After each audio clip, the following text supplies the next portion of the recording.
I call Ria Bond. A 5-minute call. Mr Speaker, I'm proud to rise on behalf of New Zealand First and take the split call on the Budget 2016 debate.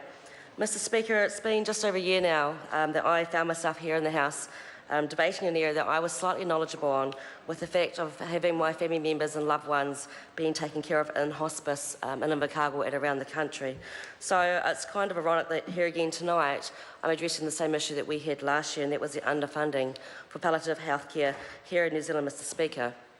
I've spent the last year visiting hospices around New Zealand, and I've met the most amazing, giving, thoughtful, unselfish, caring people who work within the 29 hospices around New Zealand who truly care about the whole person, not just their physical needs, but their emotional, their spiritual and social needs too.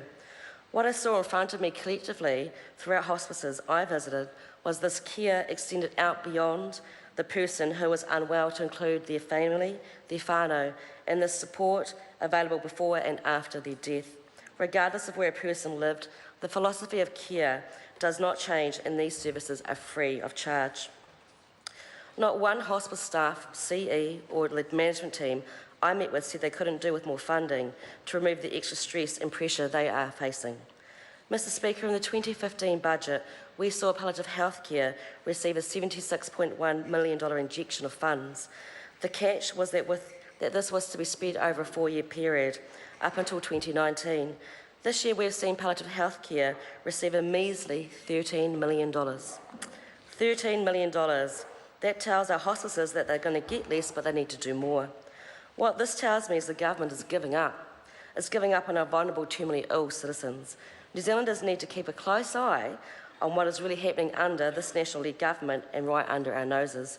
Forget the glory-seeking, backslapping, mighty pat ourselves on the back behaviour, and take a really good hard look at the figures and the state of underfunding for palliative health care in this country. This 2016 budget, as my colleague Dennis O'Rourke pointed out, is nothing more than a boring budget that's all glued together with a piece of Band-Aid. And quite conveniently, I think that's just what this government actually wants, so that it can talk it up to the members of the community. Mr Speaker, there's 29 hospices around New Zealand that provide free health care and support to our members of our community. And that's 29 communities that this National-led government rely on fundamentally. So these are the facts. In 2014, we saw hospices $42 million short of funding. 2014, nationally, hospices needs totaled $99 million. 2015, hospice $45 million short of funding. 2015, nationally, hospice needs totaled and tipped over $100 million. 2016, nationally, hospice needs will total well over $100 million. And if we look at the trend, it's glaringly obvious, the massive underfunding of our palliative healthcare services. But wait, there's more. As an essential health provider, hospices do receive a majority of their funding from the government, Mr Speaker, but alarmingly, the financial support that the government relies on is within our communities, and that's the fundraising that our community is providing that is absolutely critical to keeping hospice open to look after our most loved and vulnerable family members. Now, I congratulate the hundreds of volunteers who give every bit of time they can to the local hospices. In 2014, that equated to 1 million hours.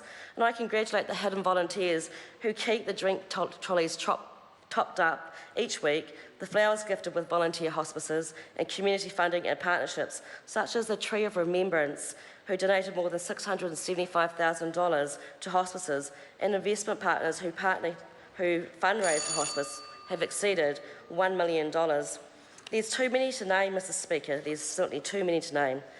Mr Speaker, 10 years ago, the annual operating costs for hospices nationally totalled at $30 million.